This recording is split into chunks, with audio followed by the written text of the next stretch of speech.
In the last session, we discovered that ambition is the fuel of achievement. That achievement is truly self-expression in its strongest and clearest form. So if achievement is based on self-expression, then it only makes sense that there is one true place to find ambition: inside yourself. In every thought, in every movement, in every motivation. Self-expression. Isn't self-expression really self-direction? How you think, how you move, how you motivate yourself? It is. And ambition is a result of self-direction, one of the 6 principles for building ambition. Positive self-direction says, I know who I am and I know where I want to go. I am accumulating knowledge and experiences and feelings and philosophies that will help prepare me for opportunities that I know will show up without notice. Positive self-direction. You know who you are and where you want to go. You've already spent a great deal of time thinking about it.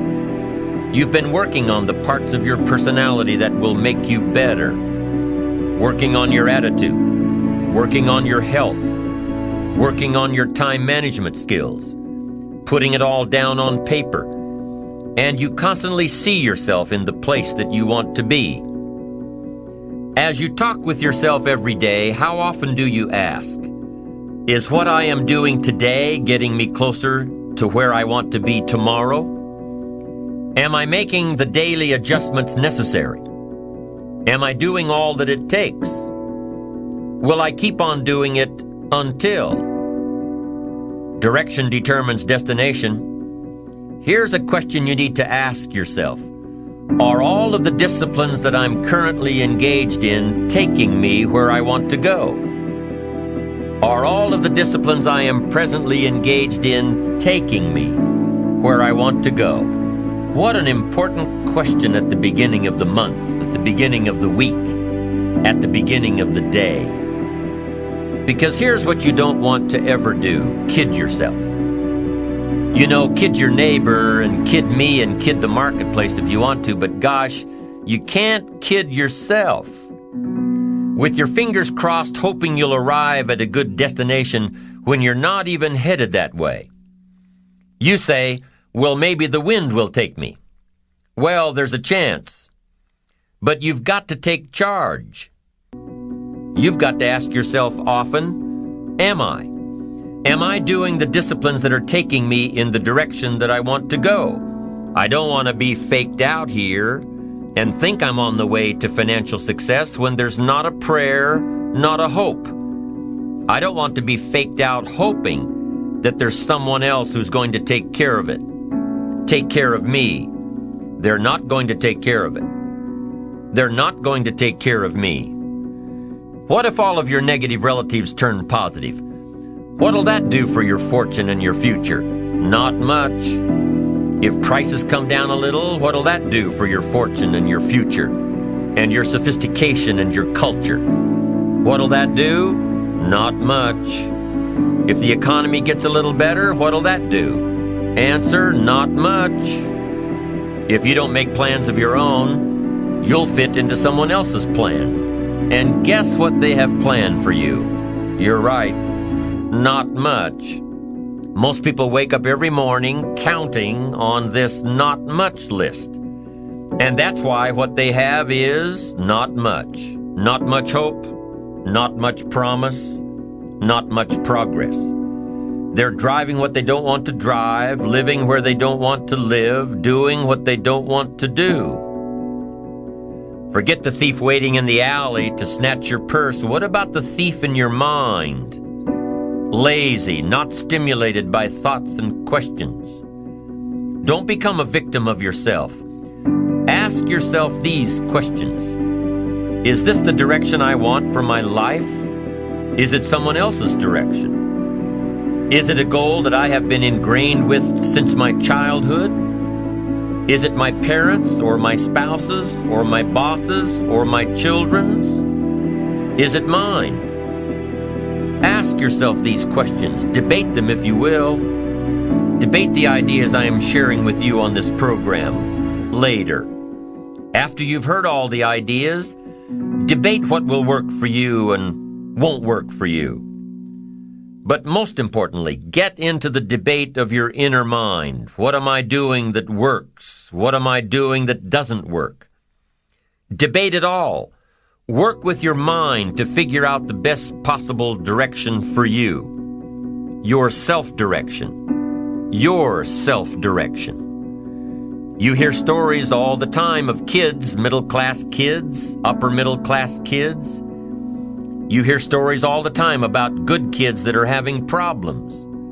Their parents are highly successful. They want their kids to be highly successful. But the kids are having problems. Maybe not with their grades, but with how they feel about themselves. The parents push their kids into one career direction, probably to take over the family business or follow in the family footsteps.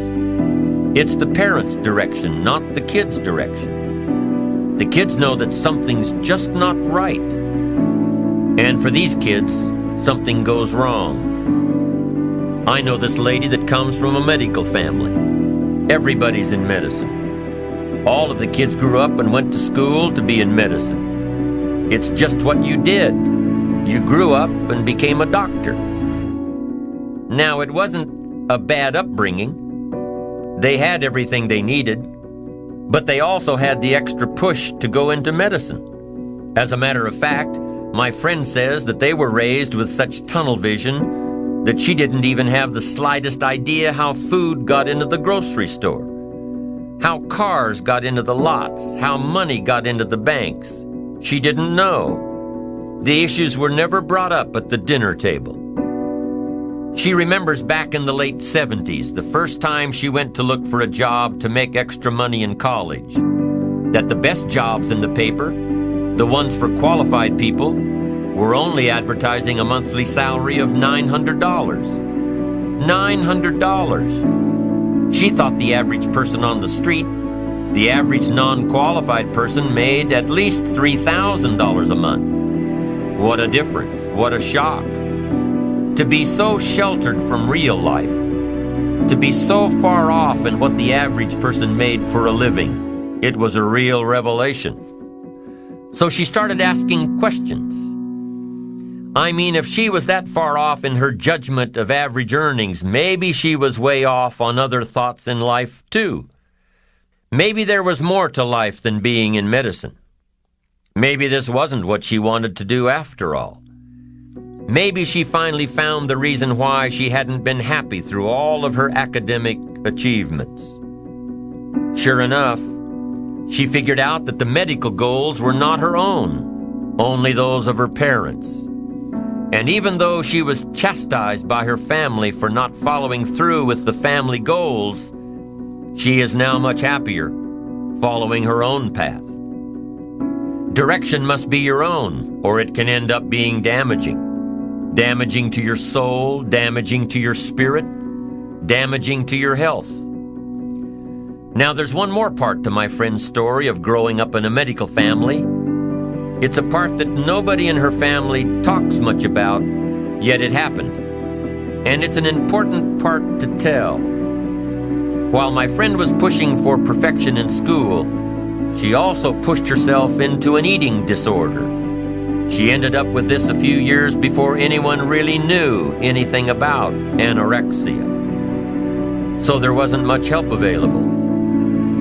But a few years later, about the same time she started asking questions about life, she determined with the help of a specialist that this eating disorder had nothing to do with food or the lack of it. It had to do with control. It had to do with direction. Somebody else's direction for her. Direction has to be your own, or it can be damaging. So parents, be watchful of how you motivate your children. Give them all of the resources to make their own choices and back them up. Give them the freedom to discover their own direction. It may not be the direction you'd hope for, but it is their direction. And with their own direction, they will reach their own destination. It just doesn't work out any other way. Now, if you are one of those people who had the revelation that the life and goals you're pursuing are not your own, you can change it, just like my friend did. But the change doesn't come overnight. The direction of life can come overnight.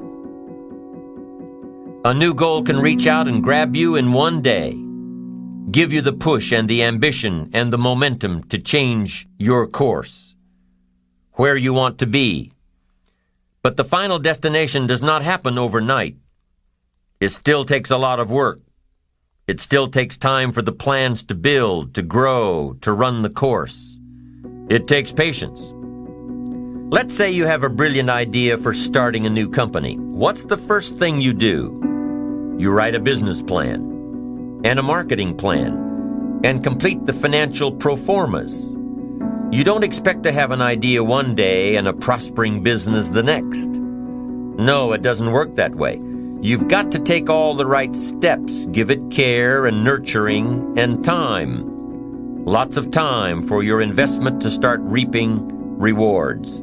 You've got to be patient.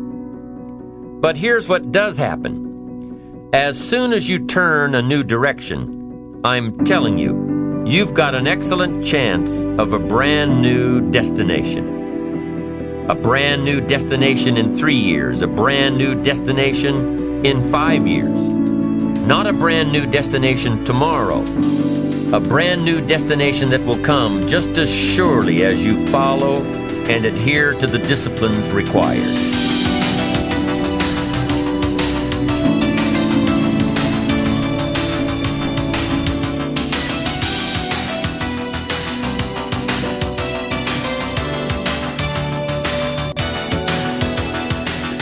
Now, there are 2 parts to self-direction, positive self-direction. Part 1, self-knowledge. Self-knowledge is knowing who you are and what you want to do with your life.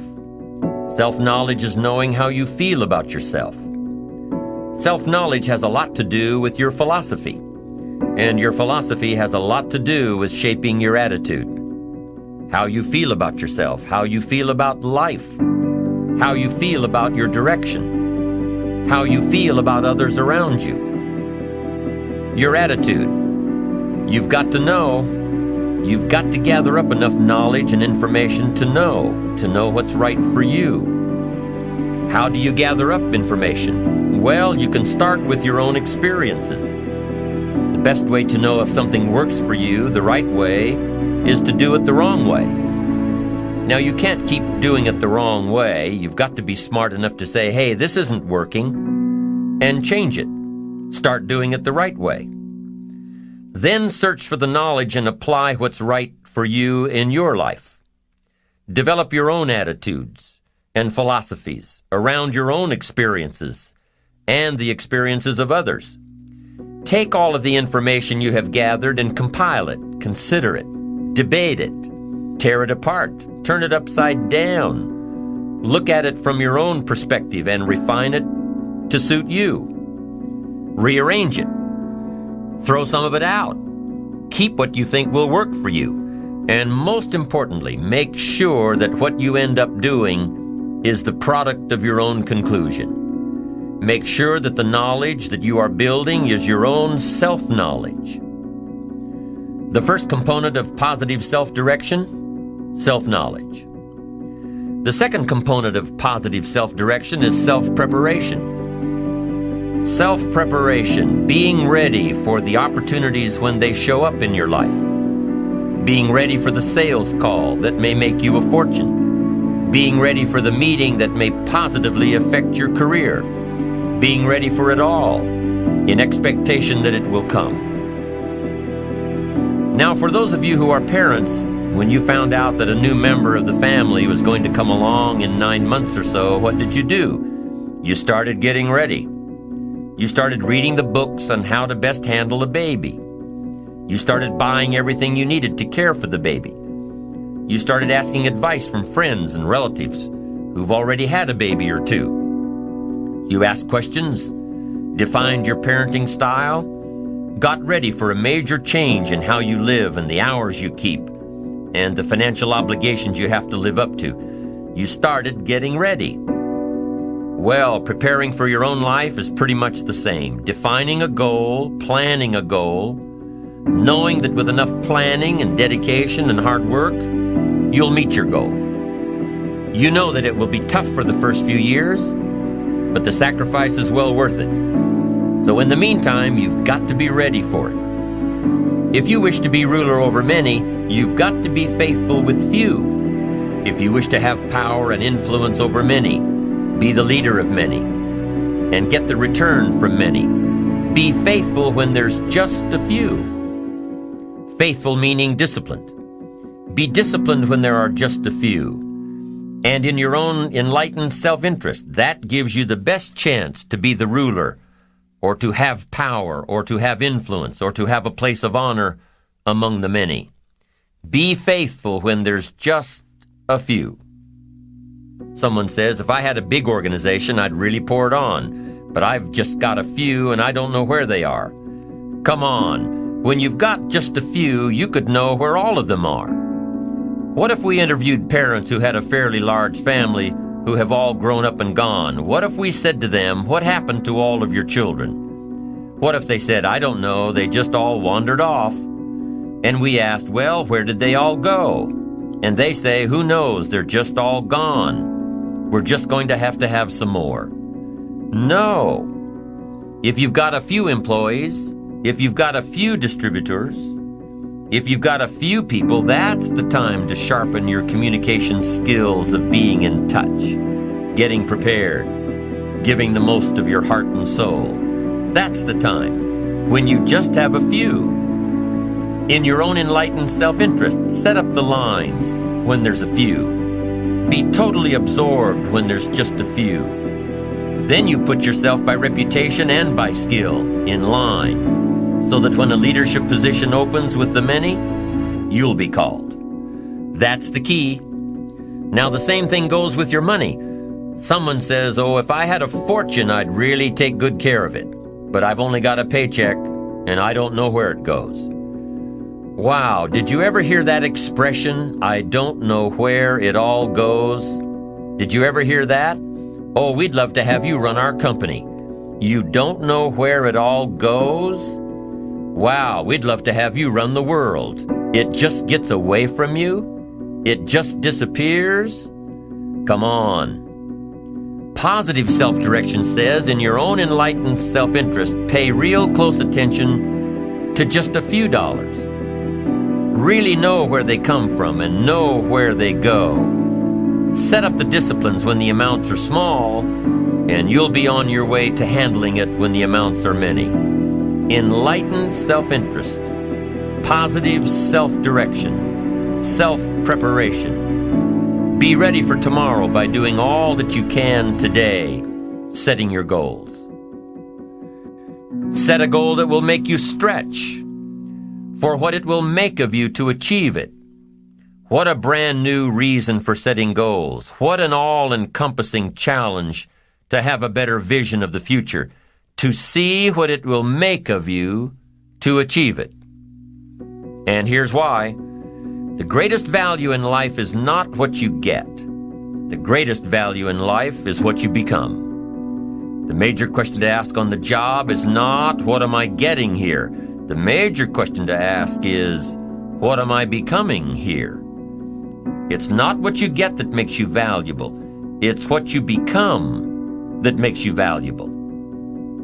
Set the kind of goals that will make something of you to achieve them. So there you have the two components of positive self-direction. Number one, self-knowledge, knowing who you are and what you want to do with your life. And number two, self-preparation, getting ready for the opportunities before they come your way. You need both aspects for positive self-direction, figuring out who you are and what you want, and being prepared for the day you reach your goals, being ready, being worthy, becoming the person you need to be in pursuit of what you want. What good is an opportunity if you're not prepared to take advantage of it? It's no good. Won't do a thing for you. Be prepared. Now here's what's called the self-knowledge acid test. Quickly, without thinking too much about it, quickly list your 3 most important long-term work-related goals. Is it a client you've been trying to sign for several months? Is it a major sale you've been trying to make? Is it a promotion? Is it a partnership in the firm? Quickly list your 3 most important long-term work-related goals. Achievements that you want to make. Achievements that will take a while to get. Write them down. Again, without thinking too much about it, quickly list your 3 most important personal and spiritual goals. Things that will make a difference in your personal life. Is it going to church more often than holidays? Grasping all you can from the Sunday sermon? Is it spending more quality time with your kids? Is it turning the TV off during the dinner hour and actually talking about the important things in life with your family? Is it making more dates with your spouse? Is it planning a much-needed family vacation? What is it? What are the important goals in your personal and spiritual life? Is one of them making a conscious effort to exercise more, to eat better, to lose some weight, to get in shape? What are the 3 most important personal and spiritual goals that you have? Write them down. Doesn't matter what they are, just write them down. Now, take some time to really visualize what the achievement of these goals would look like. What does your future hold for you if you landed that big client? What does your future look like if you got that promotion? If you spent more time with your family? If you planned more outings with your spouse? What does your future look like? Really spend some time on this now. It's important stuff. What does it all look like? Ask yourself, is this really my goal? Is this truly what I want? Is it a positive goal? Is it important enough to me to become what it takes to reach this goal? Is it mine? Is it worth it? If your 3 goals on the career side and 3 goals on the personal side don't stand up to these questions, you need to take some time to carefully redefine a few things. Redefine your list. Redefine where it is that these goals came from. Redefine what actually is important to you. Redefine how hard you'll really work to get them. Now, there are 2 parts to this goal setting and redefining process. There's 2 parts. Number 1, don't set your goals too low. An interesting thing that we teach in leadership, don't join an easy crowd. You won't grow. Go where the expectations are high. Go where the demands are high. Go where the pressure is on to perform, to grow, to change, to develop, to read, to study, to develop skills. Now here's the second part on setting goals. Number 1 is don't set your goals too low. Number 2 is don't compromise. Don't sell out. There were some things I went for back in those early years that I paid too big a price for. If I'd known back then how much it was going to cost me, I never would have gone for them. But I didn't know. Don't sell out. An ancient phrase says, count the cost. Count the cost if it won't make you happy to get it. If you become less in your pursuit of getting it, if it's not worth the life you'll lead after you get it, it's not worth it.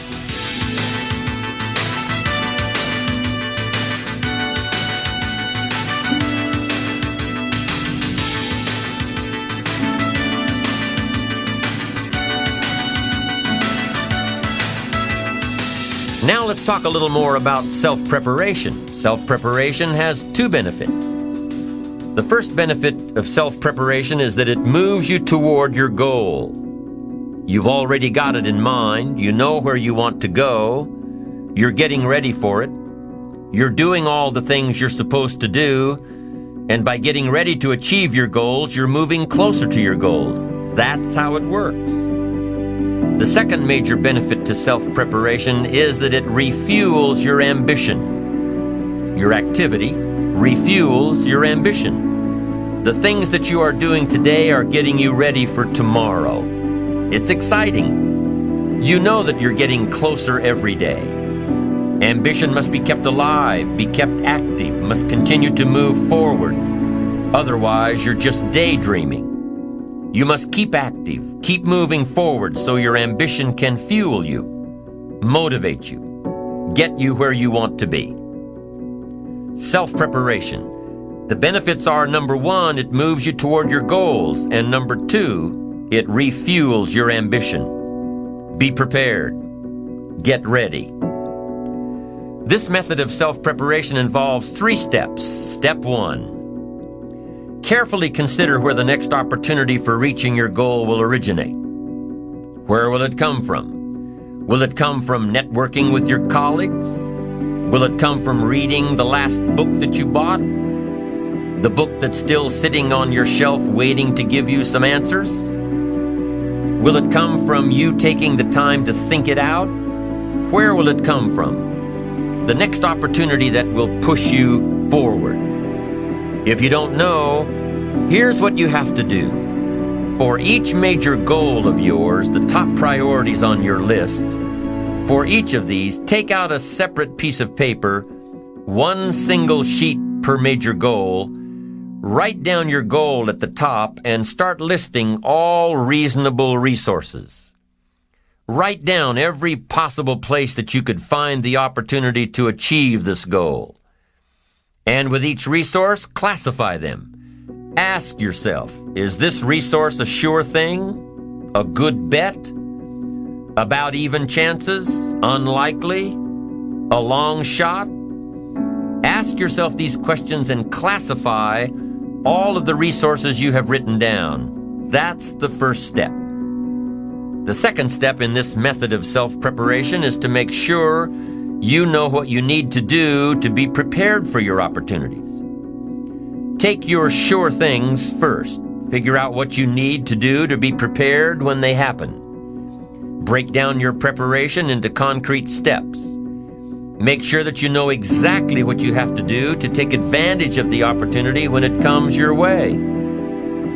Let's say that one of the top priorities on your career list of goals is to get this new client. Let's take it one step further to say that on your resource list for this goal is to have a lunch meeting with a friend who just happens to be the mentor of the client you're going after. Is this friend of yours a sure bet on your resource list? Well, let's say he is. I mean, you know this guy is a tremendous consulting source for the client you want. The client you want really listens to the opinions and advice of your friend. So you're getting ready to have lunch with your friend. What do? You've got to make sure that you're up on all the knowledge and the industry data that will impress your friend. Make him realize that he knows someone who could benefit from your knowledge and your vitality and your spirit and your experience. Impress him. Impress him so much that he goes back to his friend, the client you're after, and tells this prospective client of yours that he needs to do business with you. Be prepared. Go through your entire list of goals and resources and classify them. Break each resource into concrete steps of preparation. Start by working on the sure bets first, and then move down the line. The long shots will come through every so often, but start with the resources that will serve you best now. Get ready for the opportunities before they come your way. Step 3 in the self-preparation method is to do all you can to make each opportunity more likely to happen. After you've determined what you have to do to get ready, to be prepared, after you've determined this, see what you can do to expedite the process. What can you do to increase the likelihood of this opportunity? Go over it and over it and over it. Use these 3 methods again and again as you assess where you are now and where you have to go next to keep moving toward the achievements that are most important to you. Step 1, consider your resources. Step 2, determine what you have to do to get ready. Step 3, expedite the opportunities. And by the way, this method of self-preparation works wherever you are in your journey. whether you're close to your goals or whether you're just starting your journey of self-direction. This method works. Have working knowledge to draw from. Continually work on yourself in preparation of where you want to be. Build a reservoir of thoughts and ideas and philosophies and experiences that are your own. Build, grow, change, get ready, be prepared. Be prepared for a life worth living. Now here are the 4 ifs that make life worthwhile. Number 1, life is worthwhile if you learn. Nothing worse than being stupid. Life is worthwhile if you learn. Learn from your personal experiences. Learn from other people's experiences. Second, life is worthwhile if you try. Now you've got to take what you've learned and see if you can try your hand at it. Someone says, well, you can't try, you have to do. No, you have to try. I put the bar up 2 feet and asked the kids who can jump 2 feet. I can, some say. I can't, some say. I don't know, some say. How are you going to know? You don't. You've just got to try. Just back off and run at it. How are you going to know if you don't try? Now, what if you knock the bar down? Does that mean you can't jump 2 feet? No. You have to what? Try it again. Of course, you have to try. Try it another way, but try. Try your hand at it. When the record book on you is finished, let it show your wins and your losses, but don't let the record book show that you didn't try. Next, life is worthwhile if you stay. You've got to learn to stay. Now, you don't have to stay forever. Just stay till you see it through.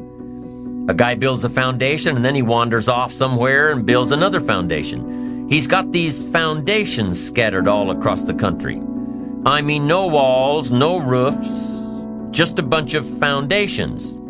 Not a good reputation. Stay. You don't have to stay forever. Just stay to finish something. Don't fall into the trap of less than refined sophistication. Stay till it's over. The 4th if that makes life worthwhile: 1 is if you learn, 2 is if you try, 3 is if you stay, and 4th if that makes life worthwhile is if you care. Caring is a unique human experience that is so vital and so powerful and so all-encompassing and so far-reaching. If you care at all, you'll get some results. If you care enough, you can get magnificent results. To lead a life worth living, you've got to learn, you've got to try, you've got to stay, and you've got to care. Develop your positive self-direction. Do these things we've discussed. Remember the 4 ifs, and you're on your way to building a life worth living.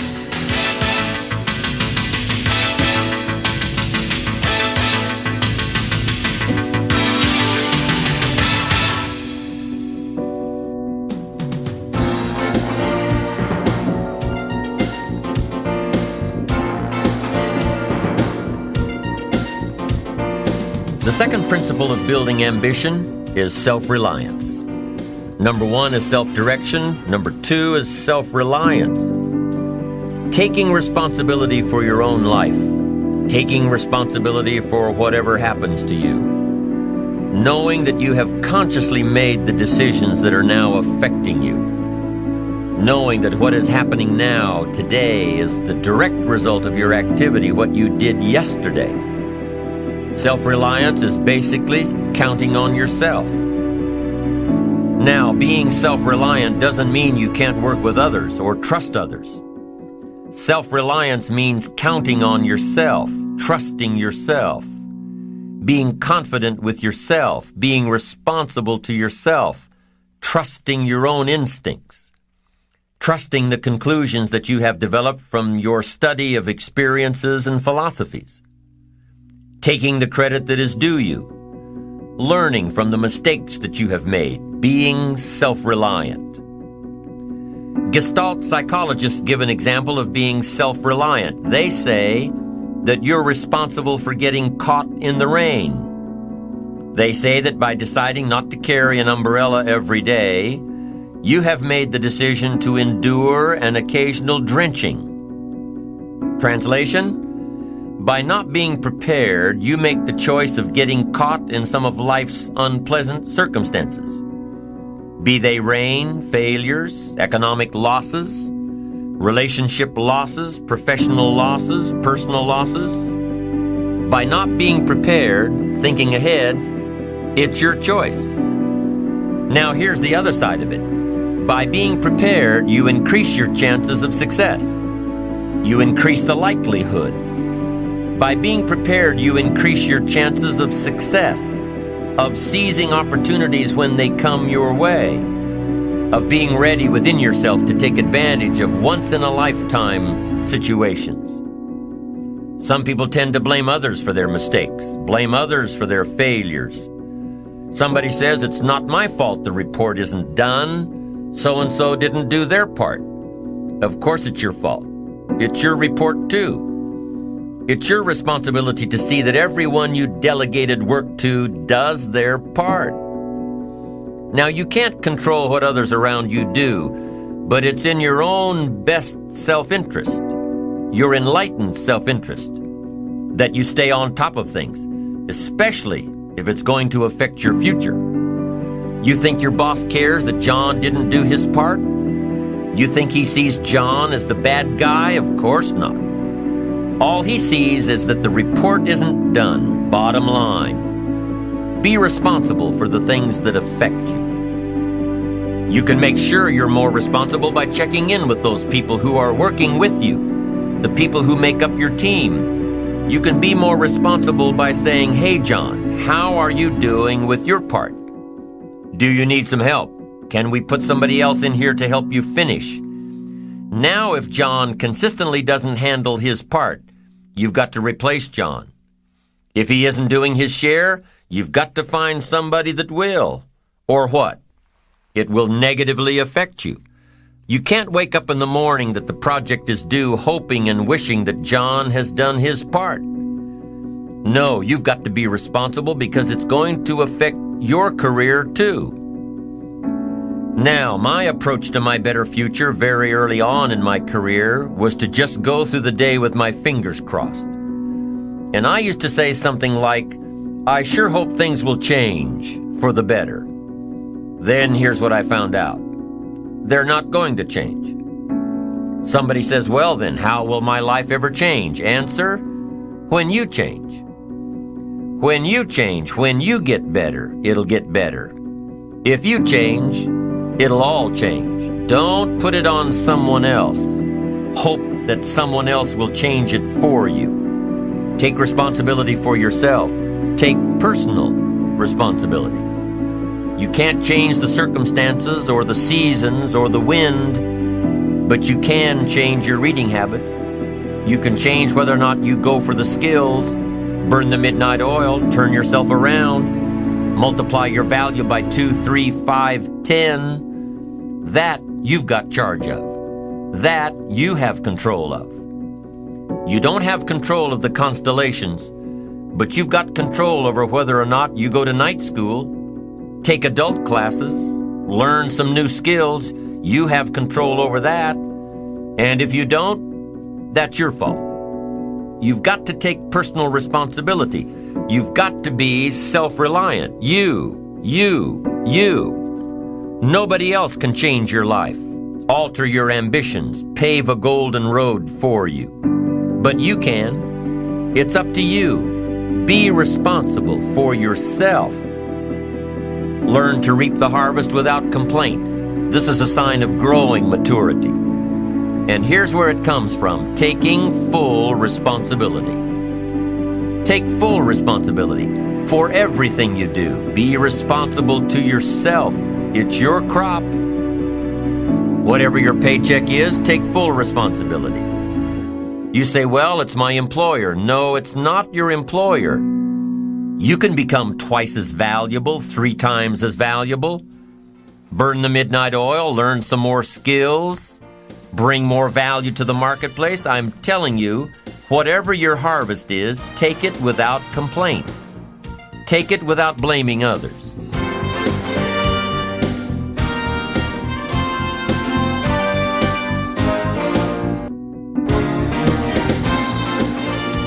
Self-preparation leads to control over your life. We discussed this in the last session. Whenever you prepare correctly, taking all of the steps you're supposed to take, doing everything in your power to stay on track, whenever your preparations lead to success, achieving your goals, you reinforce the disciplines that got you there. Success leads to reinforcement of the proper disciplines. If what you're doing is working, keep doing it. If what you're doing isn't working, change it. When you are doing all that you can possibly do and are successful at reaching your expectations, keep doing it. Success is a reinforcement. Psychologists call this positive reinforcement. We all know about positive reinforcement. That's how we train our dogs. That's how we teach our kids. That's how the trainers at SeaWorld can get a killer whale to do tricks and follow commands and work side by side with humans by positive reinforcement. When you bring a brand new puppy home and try to teach him not to mess in the house, what do? You reward him for going outside or scratching at the door. When you're trying to get your toddler out of the diaper stage, what do? You reward her with special presents, make her feel special for learning something new. When you're trying to get your older kids to crack the books and study, what do? You reward them when they get good grades. You teach them that the skills they are developing now will have great positive effects on their lives later. But you reward them now. This is positive reinforcement. Learning that there are rewards for doing something good, something worthwhile, something of value. The greater the value, the greater the reward. The better you do, the better your reward. The greater the value, the greater the reward. A bigger paycheck, a better house, financial freedom. It's all a reward system. Now, there are two major benefits of positive reinforcement. Number one, positive reinforcement builds good habits. If what you are doing, the habits you've gotten into, are building your ambition and increasing your success, keep doing them. Your success is reaffirming that these habits are good. Your success tells you that you need to keep doing what you are doing. By reviewing these habits that bring on success, you reinforce them, give them sticking power. Now here's the other side. By reviewing your habits, what you do every day, by reviewing your habits, you may find out that some of them are inhibiting your success. You may find out that what you're doing every day is bad for you, or you may realize that you've gotten out of some very good habits. Somebody says, well, I've just gotten out of the habit of taking my daily walk around the block. Well, I guess you'll just have to get in the habit of being sick down the road. Somebody says, well, I used to read the books all the time. I've just gotten out of the habit. Then change it. Go back into your disciplines. If you've just gotten out of the habit, just get back into the habit. It's called discipline. If it doesn't work, don't do it any longer. You can keep your fingers crossed if you want to and hope that it'll all straighten out. You can wish for the wind not to blow quite as severely, to change in your favor, but we call that naive at best. If the habits that you've gotten into aren't serving you, change them. You can't keep doing this any longer. Don't wish for a better wind. The key is to wish for the wisdom to set a better sail. Utilize whatever wind that blows to take you where you want to go. That is the philosophy I picked up at age 25, and it revolutionized my whole life. And here's what I found. I found it was easy. I became a millionaire when I was 31, and I found it was easy. Now here's my definition of easy. It was something I could do. I figure if it's something you can do, it's easy. But here's a little parenthesis. I worked hard at it. I made sure my disciplines were in line. I made sure my habits were good. I made sure I did all that I could. I found something that I could do, but I worked hard at it. I got up early, stayed up late, and worked hard from age 25 to 31. but what I did was easy, meaning it was something I could do. Well, you say, Mr. Rohn, if it was so easy, how come during those 6 years all those other people around you didn't get rich? Here's why. It's easy not to. How else would you describe it? That's it. It's easy to keep doing the things that don't work. It's easy to keep bad habits. It's easy not to develop the disciplines. It's easy not to. So how come I got rich and they didn't? Here's a philosophical phrase: the things that are easy to do are also easy not to do. That's the difference between success and failure, between daydreams and ambitions. Here's the key formula for success: a few disciplines practiced every day. And those disciplines have to be well thought out. What should you spend your time doing? Don't waste your time on things that aren't going to matter. But a few simple disciplines can change your whole economic future. Future with your family, future with your business, future with your enterprise, your sales career, your management career. A few simple disciplines. A few simple habits, good habits, repeated every day. Now here's the formula for failure: errors in judgment, repeated every day. All you've got to do is to have a few errors in your judgment and repeat them every day. I'm telling you, they'll spin out of control in 10 years. You'll end up driving what you don't want to drive, wearing what you don't want to wear, living where you don't want to live, earning what you don't want to earn. A few errors every day, bad habits every day, it's disastrous. Now here's why it's easy to repeat an error in judgment: because failure doesn't fall at the end of the first day. Bad habits don't show their horrible results at the end of the first day, or the first week, or the first month. It's easy to get faked out. If disaster fell on us at the end of the first week, we'd change our philosophy. But it's so subtle. Errors in judgment, bad habits. They're so subtle. They get you a little off course, a little off course, a little off course. You keep drifting off course, and all of a sudden you're caught. So you've got the choice right now of one of two easies: easy to do or easy not to do. I can give you in one sentence how I got rich by the time I was 31. I did not neglect to do the easy things I could do for 6 years. I did not neglect. That's the key. I found something easy I could do that led to fortune, and I did not neglect to do it. The major reason for not having more of what you want in America: more health, more money, more power, more influence, more everything. The major reason is simple neglect.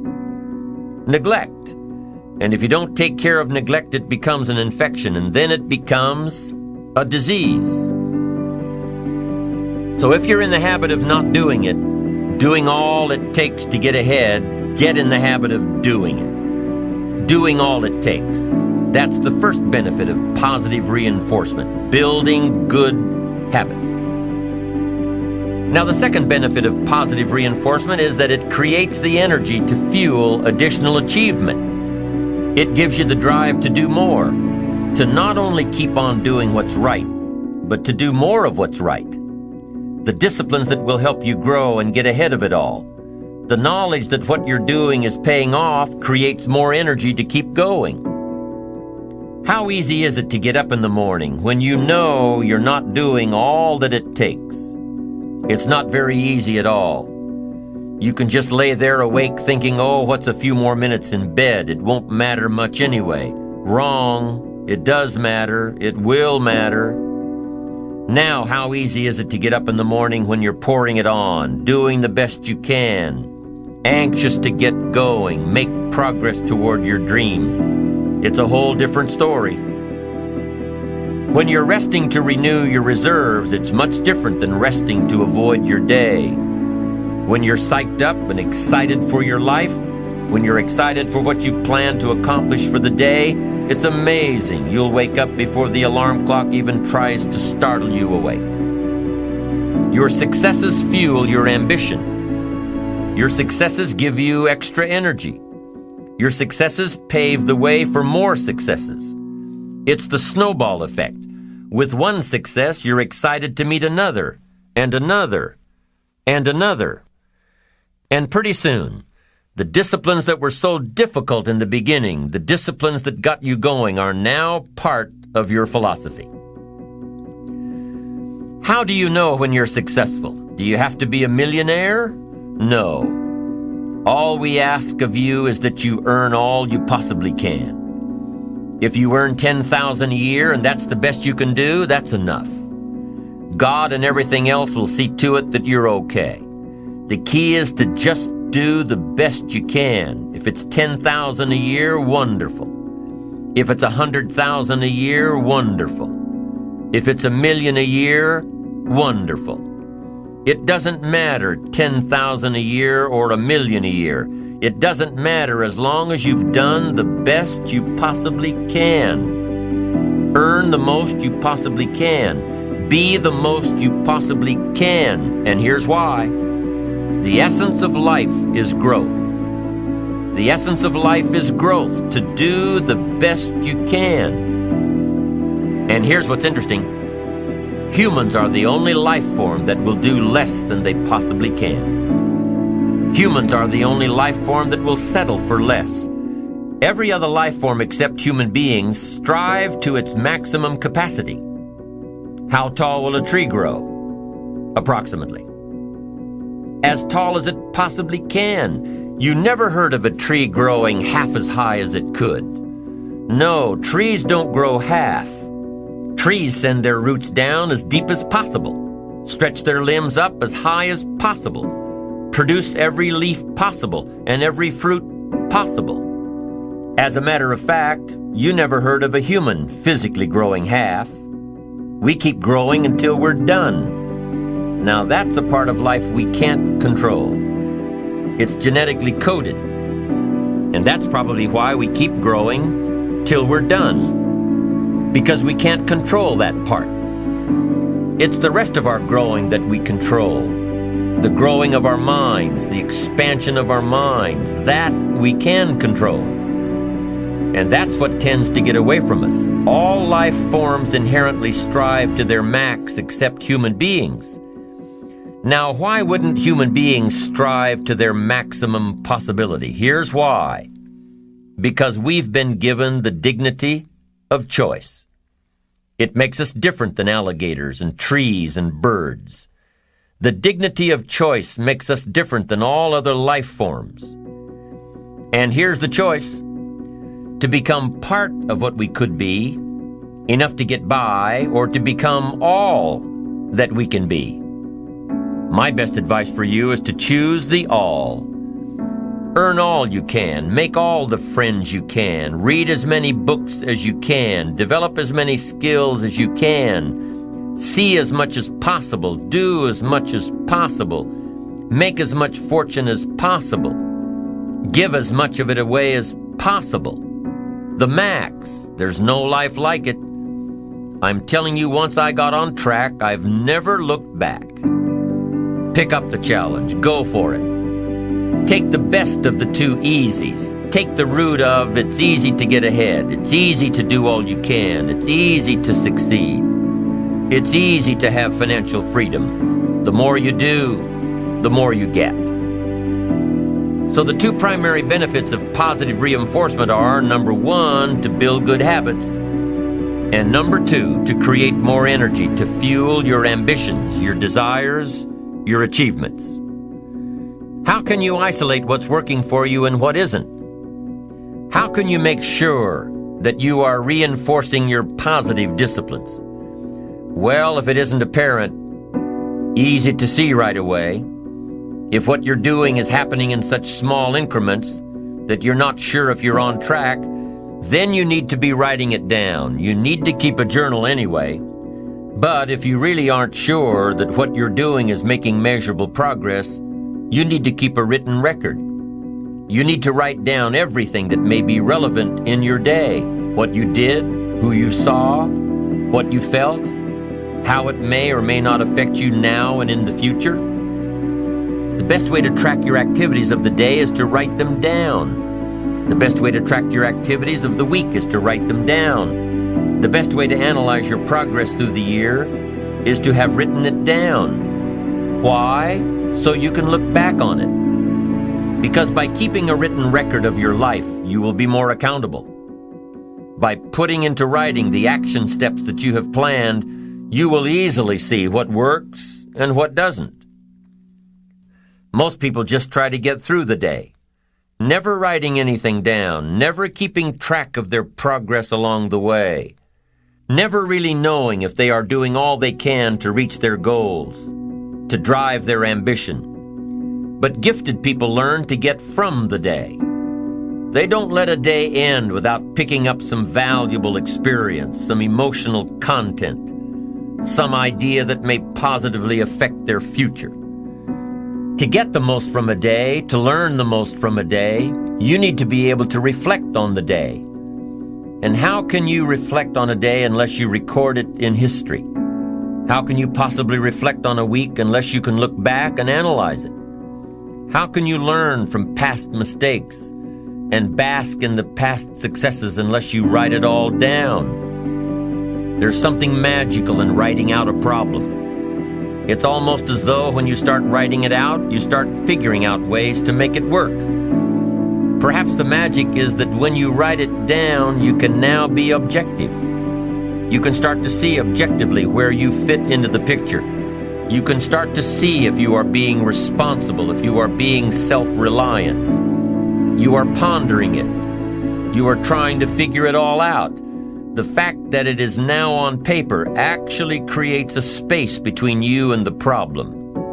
And in this space that you have created, now solutions have room to grow. You see, writing about events that occur helps you to understand exactly what is happening.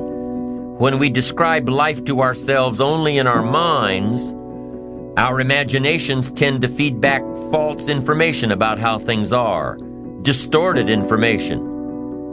Sometimes our creativity can create scenarios that really don't exist at all, if we keep the information just in our mind. But by writing it all down, we now can become more factual, more accurate, more realistic, more logical.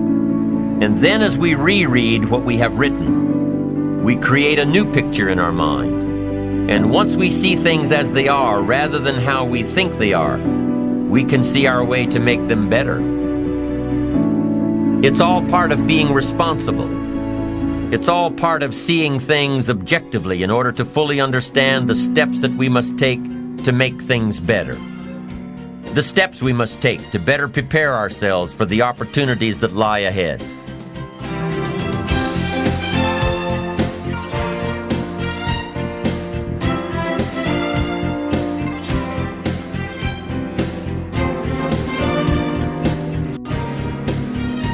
Now let us turn to those times when you thought you were prepared, and things just didn't work out. Let's take a few minutes to talk about the importance of knowing yourself enough to be your best cheerleader. You know, when you thought you were doing what you were supposed to do and were misinformed, the times you thought you had it all laid out and it just didn't work, the times when you burned the midnight oil day after day and it didn't seem to help, it didn't seem to change the end result. These are the times that you have to rely on your own self-encouragement. And there are two ways to use self-encouragement. Number one, take responsibility for the missed opportunity or the misrepresentation. Learn from the fact that even though your client wanted it one way and you presented it the right way, it didn't work. Be prepared for the letdowns that happen every so often. Know that this lost opportunity just sets you up better for the next one. Realize that you can make the necessary alterations next time. Make the changes that will make the difference. Study your mistakes and learn from them. Don't dwell on the mistakes. Acknowledge them, learn from them. Encourage yourself that you're smarter than your bank account leads you to believe. The second way to use self-encouragement, Remind yourself that you're bound to get better. Don't get down on yourself. Don't beat yourself up. It's the next opportunity that matters, not the last one, the next one. Now, the last one matters only in that you must learn from your mistakes. But the next one gives you the opportunity to show that you have learned from your mistakes. You can do it better next time. You just have to practice, practice, practice. Keep trying. Keep trying until what? Until you've got it down. If you figured out what went wrong last time, then you know how to make it right next time. If you figured out what it was in your presentation that didn't work, don't say that next time. If you figured out that the reason you didn't close the deal this time was because you didn't have all the facts and figures in place, have all the facts and figures in place next time. Don't beat yourself for messing up. Pat yourself on the back for figuring it out. You need to encourage yourself. You need to pump yourself up. You need to be your own cheerleader. Why? Because you can't wait and hope that someone else will come along and cheer you up, make you feel better, tell you that you'll do better next time. You have to rely on yourself. You have to have faith in yourself and your ability to figure out what works and what doesn't, what's right and what's wrong. You have to have the inner belief that everything you're doing for a positive outcome in the future. You have to encourage yourself with future successes. Number one way to use self-encouragement: take responsibility for missed opportunities and study your mistakes. Number two, don't get down on yourself. Encourage yourself with your future. Encourage yourself with your goals, your dreams, your ambition. Knowing that you've got a plan, knowing that you're taking the right steps, knowing that you're going to do it until. When you miss an opportunity, are unprepared for an opportunity, or suffer a setback while realizing your goals, when you miss out, you need to encourage yourself by immediately getting back into line. There's an old cowboy saying, fall off a horse 7 times, and you're a real cowboy. If you fall off a horse, get right back on. If you fall off track, get right back on. If you fall away from your disciplines, get right back to them. If you fall out of habit, get back into the habit. If you fall off, get back on. If you fall off the horse of habits or disciplines or progress. If you fall off the horse, get back on. It may be hard, it may be a bit frightening, but get back on. Keep your ambition alive and active and well. We must all suffer one of 2 pains, the pain of discipline or the pain of regret. If you don't spend an ounce of discipline, you'll most likely suffer tons of regret. Discipline weighs ounces, regret weighs tons. It's much easier to be disciplined and have the money than to try to rationalize why you don't. I'm telling you, better a few disciplines than a lack of dignity. Don't wish for less problems, wish for more skills.